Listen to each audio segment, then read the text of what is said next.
Hello friends, स्वागत है आप सभी का हमारे यूट्यूब चैनल पर। तो फ्रेंड्स, जैसे कि आप सब जानते हैं, लगातार हम सीरीज करा रहे हैं। यूपीपी के जो प्रीवियस पेपर था उसको हम सॉल्व करा रहे हैं और ये हमारा लगातार उसी सीरीज का पार्ट नंबर आज का 14 होगा।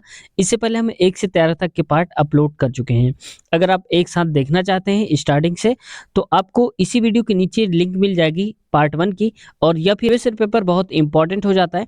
अब आप में से क्या है, बहुत सारे लोग चाहते होंगे कि हिंदी का हम क्यों सॉल्व करें। तो देखो, हिंदी पोर्शन भी बहुत ज़रूरी होता है क्योंकि उतने ही नंबर का वो भी आता है और इसका अच्छा खासा वेटेज भी होता है।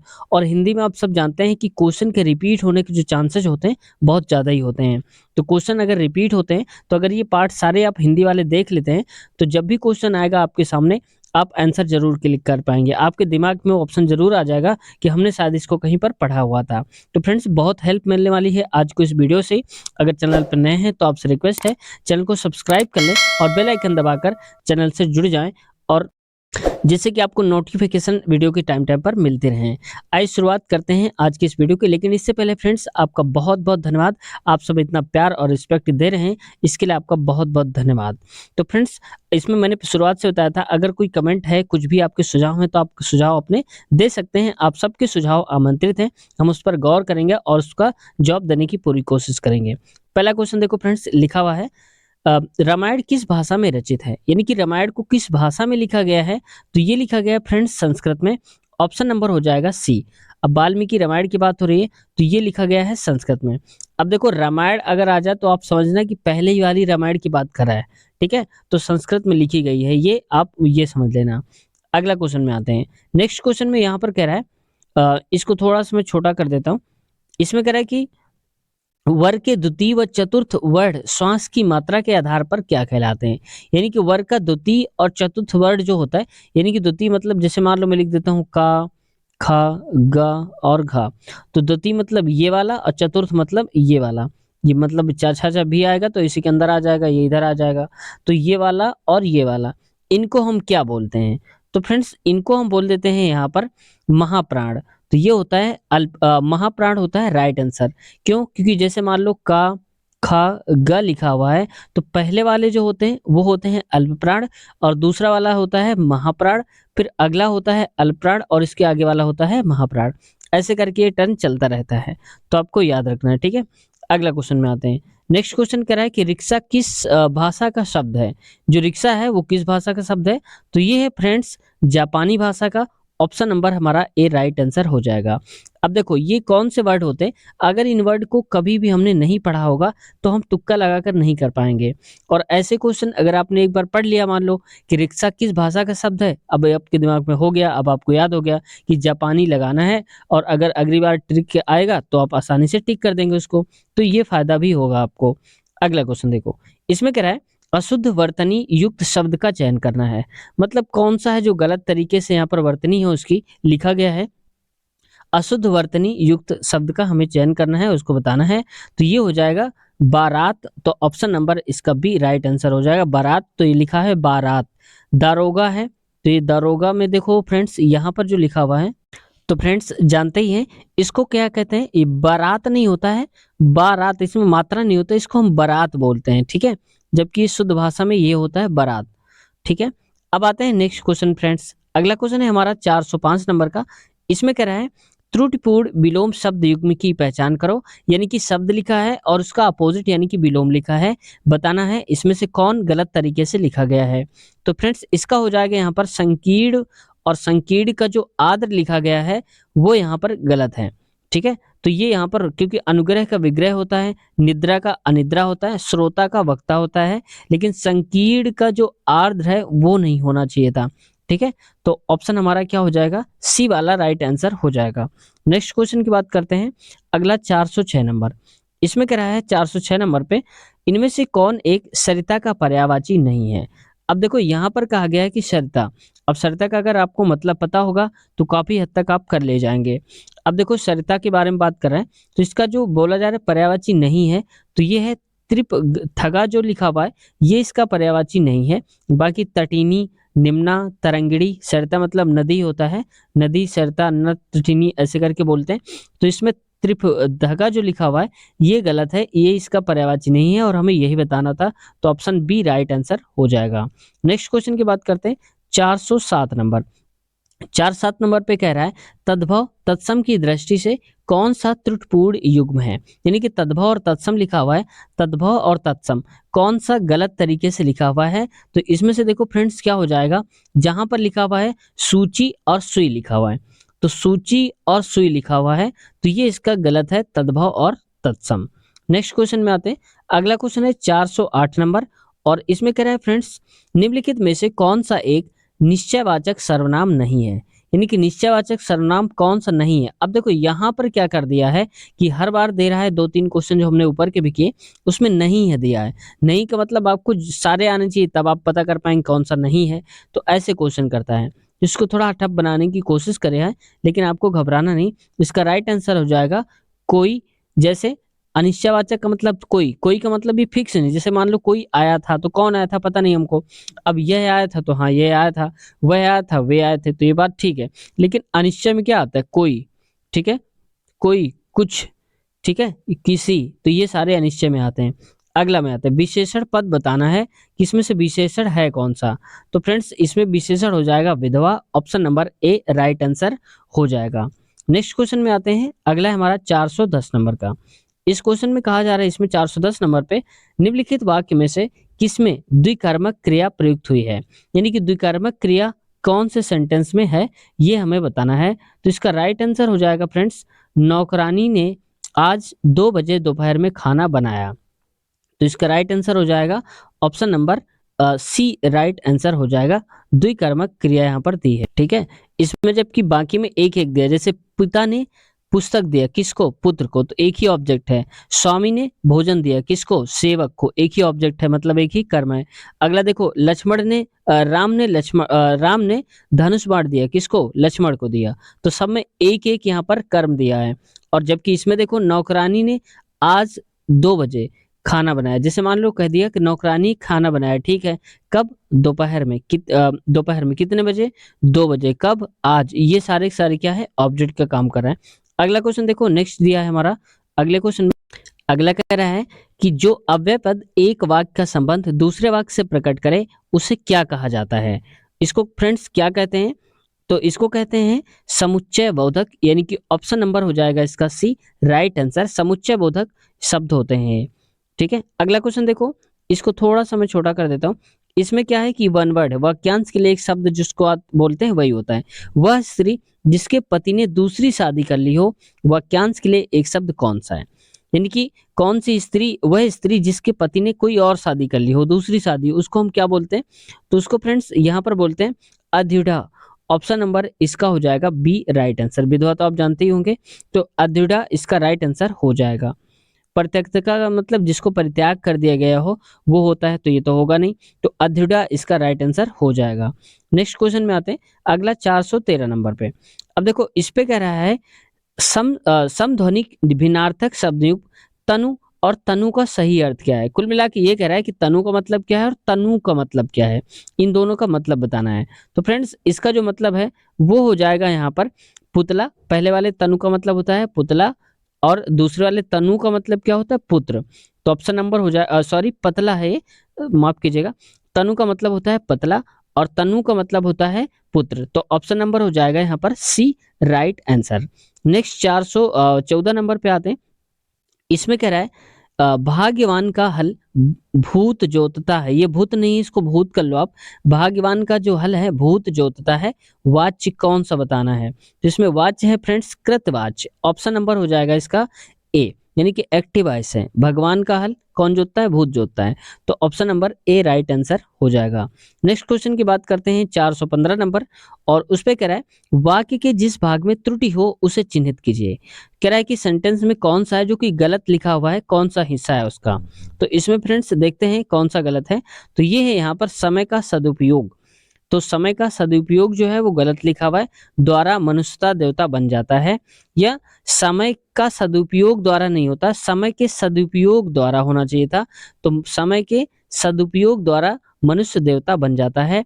तो ऑप्शन नंबर पहला ही गलत है, यानी कि ऑप्शन ए गलत हो जाएगा। अगला क्वेश्चन में आते हैं 416 नंबर में। इसमें क्या रहा है, प्रत्युपकार में प्रयुक्त उपसर्ग क्या है? तो हमने बताया था एक होता है उपसर्ग जो वाक्य के पहले शब्द के पहले लगता है, शब्द होता है उसके पहले लगता है उपसर्ग। ठीक है, वही हमसे पूछ लिया है। अब देखो इसका राइट आंसर क्या हो जाएगा, प्रति। कैसे? इसका होता है प्रत्युपकार, तो इसको हम बोलते हैं उपकार। प्रति, जैसे मान लो यहाँ पर लिखा हो प्रति और उपकार, तो ये होता है प्रत्युपकार। तो ऑप्शन नंबर इसमें प्रयुक्त उपसर्ग क्या है, प्रति। ऑप्शन नंबर हो जाएगा बी, क्योंकि पहला वर्ड हमारा रहा होगा ये उपकार, इसी को जोड़ करके बना दिया प्रत्युपकार। अगला क्वेश्चन नेक्स्ट में आते हैं। 417 नंबर क्वेश्चन है हमारा। इसमें कह रहा है इनमें से कौन प्रत्यय उपयुक्त नहीं है, प्रयुक्त नहीं है, यानी कि किसमें कोई प्रत्यय का यूज नहीं किया गया है, वो कौन सा है? तो फ्रेंड्स ये हो जाएगा हमारा कुख्यात। ऑप्शन नंबर ए राइट हो जाएगा, क्योंकि ख्यात में कुक नहीं जोड़ा गया है, कुख्यात एक अपने आप में ही वह है। ठीक है, अब आते हैं नेक्स्ट। अब देखो प्रत्यय की बात कर रहे हैं, तो प्रत्यय मतलब समझते हैं ना, जो वाक्य के बाद में लगा होता है। तो ख्यात जो लिखा हुआ है, कुख्यात, ये अलग नहीं है, प्रयुक्त नहीं, इसमें जुड़ा ही नहीं है। ठीक है, और कवित्व में कब रहा होगा, हो सकता है कवि रहा हो, इत रखा होगा, लघुहित रहा होगा, पराभाव रहा होगा, पराभव रहा होगा। अगला क्वेश्चन देखते हैं 418 नंबर। इसमें क्या है, 418 नंबर क्वेश्चन पे अमृत अनेकार्थी शब्द का एक अर्थ निम्न में से कौन सा है? यानी कि जो अमृत होता है उसके कई अर्थ होते हैं, इनमें से कौन सा एक अर्थ है जो अमृत के बारे में बता रहा है? तो ये हो जाएगा षड। ऑप्शन बी राइट आंसर, यानी कि षड हो जाएगा। नेक्स्ट देखते हैं 419 नंबर, और इसमें कह रहा है व्यर्थ का उपयुक्त संधि विच्छेद कीजिए। तो देखो व्यर्थ लिखा हुआ है, अब इसका संधि विच्छेद हमें पढ़ना चाहिए, कुछ रूल्स कॉमन से होते हैं, ये आपको जानना चाहिए। ठीक है, तो आप इनको एक बार देख लेना। तो व्यर्थ का उपयुक्त अगर हम संधि देखें तो ये हो जाएगा हमारा क्या, बी प्लस अर्थ, यानी कि ऑप्शन हो जाएगा पहला ही। व्यर्थ को हम बोलते हैं, मान लो बी रहा होगा और इसमें रहा होगा अर्थ, तो इसको हम बोल देते हैं व्यर्थ। तो यही हमारा राइट हो जाएगा। अब ये मत सोचिएगा व्या प्लस अर्थ रहा होगा, जैसे देखो ऑप्शन बी में देखो व्या प्लस अर्थ लिखा हुआ है, तो ज्यादातर आप में से अगर नहीं पढ़ेंगे तो ऑप्शन बी को ही क्लिक करेंगे, टिक कर देंगे, और वही गलत हो जाता है। तो हमेशा ये भी देख के रखना है, कुछ रूल्स भी होते हैं संधि विच्छेद के। तो व्यर्थ का हो जाएगा बी प्लस अर्थ। अगला क्वेश्चन में देखते हैं, यहाँ पर लिखा हुआ पथभ्रष्ट में प्रयुक्त समास कौन सा है? यानी कि जो समास का यूज हुआ है पथभ्रष्ट में, वो कौन सा समास यूज हुआ है? तो फ्रेंड्स ये हुआ है तत्पुरुष समास, तो ऑप्शन नंबर बी इसका राइट आंसर हो जाएगा। ठीक है, अब आते हैं नेक्स्ट क्वेश्चन में और उसको देखते हैं। अगला क्वेश्चन है फ्रेंड्स, अक्ल के पीछे लठ लिए फिरना मुहावरे का सही अर्थ क्या है? तो देखो हमने बताया था मुहावरा और लोकोक्तियां आपको पढ़ लेना है। अगर आप ऐसे होते हैं एक दो बार अगर पढ़ लेंगे तो आपको सारे याद हो जाएंगे। अक्ल के पीछे लठ लिए फिरना, इसका अर्थ क्या है? तो इसका अर्थ है फ्रेंड्स मूर्खतापूर्ण कार्य करना। Option number A. अब देखो कैसे, अब मान लो जैसे इसका अर्थ ही निकालो, सीधे सीधे अर्थ निकालो, उस मुहावरे पे मत जाओ। अक्ल के पीछे, मान लो कोई अक्ल है, बुद्धि है, उसके पीछे पीछे हम लाठी लेके जा रहे हैं, तो मिलेगी क्या? हमको नहीं मिल पा रही ना, तो देख तो पा नहीं रहे, तो मूर्खता वाला ही तो काम कर रहे हैं। तो यहाँ से भी आप कहेंगे मूर्खतापूर्ण कार्य करना। अगला क्वेश्चन पे आते हैं, 422 नंबर है, और इसमें कहा जा रहा है जैसी बहे बयार पीठ दीजय लोकत्ति का सही अर्थ क्या है? यानी कि जैसी बहे बयार, बयार हवा जैसे चल रही, पीठ दीजय। अब इसका राइट आंसर हो जाएगा, ये हो जाएगा समय का रुख देख करके, समय का रुख देखकर काम करना, यानी कि समय के हिसाब से पलटी मार जाना, उसी हिसाब से चलना। Option number A. जैसे देखते होंगे कि जो नेता होते हैं वो क्या करते हैं, समय देखते ही पार्टी बदल लेते हैं। इसका मतलब क्या हो जाएगा कि जिधर की हवा देखते हैं कि उधर हमारा फायदा हो रहा है, उसी तरफ भाग जाते हैं। उसका मतलब ठीक वही है, जैसी बहे बयार पीठ दीजिए, मतलब समय का रुख देख करके काम करना चाहिए, उसी हिसाब से करें। अगला क्वेश्चन में आते हैं, 423 में महाभारत में किस रस की प्रधानता है? तो महाभारत में आपने देखा होगा बहुत सारे युद्ध हुए हैं, तो वहां पर जो प्रधानता की बात आती है फ्रेंड्स, वो हो जाएगा शांत रस में। Option number D right answer हो जाएगा। लेकिन फ्रेंड्स मेरे हिसाब से इसका आंसर शांत रस नहीं होना चाहिए था। अब आपको क्या लगता है कि इन ऑप्शन में कौन सा होना चाहिए था? आपकी राय क्या है यहाँ पर, महाभारत में कौन से रस की प्रधानता है, यानी कि कौन सा रस की अधिकता है वहां पर, ये बताना है महाभारत में। ये सारे ऑप्शन दिए हैं और फिर देखते हैं इसका जवाब आपके हिसाब से क्या होता है। नेक्स्ट अगला क्वेश्चन देखते हैं, 424 नंबर, और इसमें कह रहा है किस छंद में 6 चरण होते हैं? यानी कि 6 चरण होते हैं, कौन सा ऐसा छंद है जिसमें 6 चरण होते हैं? तो फ्रेंड्स ये होते हैं यहाँ पर छप्पे में option number D right answer हो जाएगा। ठीक है, 6 की 4 होते हैं, 6 चौक 24 समझ लो आप, तो ऑप्शन नंबर डी इसका राइट आंसर हो जाएगा। नेक्स्ट क्वेश्चन है 425 पे। इसमें कह रहा है 425 नंबर पे उपन्यास कृति राग दरबारी किसके द्वारा रचित है। कुल मिला के ये कहना चाहता है कि राग दरबारी जो रचना है, एक उपन्यास है, ये लिखा किसने है। तो फ्रेंड्स ये जो लिखा है, ये लिखा है श्री लाल शुक्ल ने। ऑप्शन नंबर बी हमारा राइट आंसर हो जाएगा। नेक्स्ट क्वेश्चन की बात करते हैं वही 426 नंबर की। 426 नंबर पे दिया हुआ है कि नित्य बहुवचन में प्रयुक्त होने वाला शब्द कौन सा है। तो नित्य जो बहुवचन है, इसमें से बताना है कि कौन सा शब्द प्रयुक्त हुआ है। तो फ्रेंड्स ये प्रयुक्त हुआ है हस्ताक्षर। Option number A right answer हो जाएगा। ठीक है, तो हस्ताक्षर हो जाएगा। नित्य बहुवचन बोल रहा है तो इसका मतलब है, ठीक है, बहुवचन में जैसे कहते हैं उसके हस्ताक्षर अच्छे, उसका हस्ताक्षर अच्छा है नहीं बोलते, उसके हस्ताक्षर अच्छे हैं।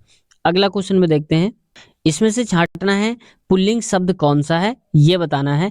तो फ्रेंड्स पुल्लिंग शब्द की अगर हम बात करते हैं तो इसका राइट आंसर हो जाएगा ताश। Option number C. अब देखो जब भी कोई ऐसा ना आया करे तो आप एक काम कर लिया करे, इसका एक एग्जाम्पल बना लिया करे को अपने आप से। जैसे मान लो पुलिस, तो पुलिस आ गए हैं नहीं, पुलिस आ गई है। तो यहाँ पर क्या है, स्त्रीलिंग है, पुलिस आ गई है। दौलत, दौलत बहुत ज्यादा उसके पास रहती है, रहता है दौलत नहीं बोलते हैं, तो ये भी पुल्लिंग हो जाएगा। ठीक, ये सॉरी स्त्रीलिंग हो जाएगा। अगला क्या है ताश, तो ताश खेलते थे, ताश खेलती थी नहीं, ताश बहुत अच्छा होता है नहीं, ताश बहुत अच्छे होते हैं, होती है नहीं बोलते, तो पुल्लिंग हो जाएगा। कसरत अच्छी बात होती है, कसरत अच्छा बात नहीं होता है, अच्छी बात होती है, तो ऑप्शन डी यानी कि ये भी पुल्लिंग की बात कर रहा है, तो ऑप्शन सी हमारा सॉरी स्त्रीलिंग की बात कर रहे हैं, तो ऑप्शन सी हमारा राइट हो जाएगा, जो कि पुल्लिंग की बात कर रहा है और हमें पुल्लिंग ही बताना था पुरुष वाला। अगला क्वेश्चन में देखते हैं। नेक्स्ट क्वेश्चन दिया है 428 नंबर का, और इसमें क्या कह रहा है, इसमें कह रहा है कि शब्दकोश के क्रम में व्यवस्थित करने पर कौन सा शब्द सबसे पहले आएगा। अगर कह रहा है कि हम उनको शब्दकोश के हिसाब से लगाएं, डिक्शनरी के हिसाब से, तो सबसे पहले जो शब्द आएगा इनमें से कौन सा आएगा। तो ये आएगा फ्रेंड्स यहाँ पर बुद्धिमान। तो ऑप्शन नंबर सी इसका राइट आंसर हो जाएगा। ठीक है, सब देखो बराबर, जिसमें बुद्धिमान दिया है, इसमें दिया है धा और इसमें दिया है रा। ठीक है, क्योंकि यहाँ पर देखो बा में ऊ की मात्रा की बात करें, और यहाँ पर देखो ये तो सेम है दोनों में, सी और ए में। अब देखो इसमें धा आ रहा है, इसमें रा आ रहा है, तो पहले कौन आता है, धा आता है, तो ऑप्शन सी हमारा राइट आंसर हो जाएगा। नेक्स्ट क्वेश्चन की बात करते हैं 429 नंबर पे। 429 नंबर क्वेश्चन पे कह रहा है यहाँ पर कि बीती विभावरी जागरी, अंबर पनघट में डुबो रही, तारा उषा नागरी, पंक्ति की रचयिता कौन है। ये बहुत बार पूछी गई है, अगर आपने दिया होगा पेपर तो हिंदी में ये पूछा ही गया, सेम टू सेम लाइन पूछी गई है। ये लाइन बनाई तो जा नहीं सकती, तो आप याद रखना ये किसने लिखी है लाइन, ये है प्रसाद जी ने लिखी है। तो ऑप्शन नंबर हो जाएगा इसका ए राइट आंसर हो जाएगा, जयशंकर प्रसाद ने। ठीक है, ये पंत मतलब सुमित्रानंदन पंत। अगला क्वेश्चन पे आते हैं। नेक्स्ट क्वेश्चन है फ्रेंड्स हमारा आज का 430 नंबर, और इसमें कहा जा रहा है हरी घास पर क्षण भर रचना के रचनाकार कौन है। ये कौन कर लो यहाँ पर, हरी घास पर क्षण भर, ये एक रचना है, हरी घास पर क्षण भर, ये बुक भी है, और इसके रचनाकार कौन है, तो लिखा है फ्रेंड्स इन्होंने अज्ञे ने। तो ऑप्शन नंबर सी इनका राइट आंसर हो जाएगा। अच्छा, अगर आप में से पता है कि अज्ञेय का पूरा नाम क्या है, तो जिन्हें भी पता है कमेंट सेशन में बताएंगे। देखते हैं क्या आप बता पा रहे हैं या फिर नहीं बता पा रहे हैं। तो अज्ञेय जी का पूरा नाम आपको बताना है। तो फ्रेंड्स उम्मीद करते हैं आज की वीडियो आपको समझ में आई होगी, काफ़ी कुछ सीखने को मिला होगा। अगर आपको लगा है सच में कि आपने कुछ सीखा है, कुछ जाना है, तो चैनल को पर अब तक अगर नए हैं, चैनल को सब्सक्राइब नहीं किया, तो आपसे रिक्वेस्ट है चैनल को सब्सक्राइब कर लें और बेल आइकन दबाकर हमारा हौसला बढ़ाएं और हमारे परिवार से जुड़ जाएं। इस छोटे से चैनल का सपोर्ट करें, हमें बहुत बहुत खुशी होगी। और आप सबका बहुत बहुत धन्यवाद इतना प्यार और सपोर्ट देने के लिए। फ्रेंड्स अगर आपने पिछले पार्ट नहीं देखे हैं तो इसी वीडियो के नीचे आपको डिस्क्रिप्शन में लिंक मिल जाएगी। उसके साथ साथ कई और प्रकार की वीडियो की लिंक मिल जाएंगी, चाहे वो मैथ का हो या कुछ और क्वेश्चन है, जैसे भारतीय राष्ट्रीय आंदोलन जो अपने आप में एक महत्वपूर्ण हिस्सा होता है, तो उसकी भी लिंक मिल जाएगी आपको, तो देख लेना। अगर आप इसकी कंप्लीट देखना चाहते हैं पार्ट्स, तो आप हमारे प्लेलिस्ट में चले जाइए। प्लेलिस्ट में अलग अलग हमने बना रखी है, तो जैसे आप प्लेलिस्ट ओपन करेंगे तो वहाँ पर आपको मिल जाएगा क्या, प्रीवियस ईयर पेपर, यानी कि पिछले साल के जो जो पेपर करवाए हमने वो आपको मिल जाएंगे। दूसरा उसे मिल जाएगा एक प्लेलिस्ट में ही क्या, गणित के जितने भी गणित मैथ्स की वीडियोस हैं वो आपको मिल जाएंगी। अच्छे खासे क्वेश्चन हमने करवाए हैं लेवल वाले, आप वहाँ पर देख सकते हैं। हमने बेसिक से हाई लेवल तक के करवाए हैं। जीके के जो भी पार्ट्स हैं आप वो भी देख सकते हैं।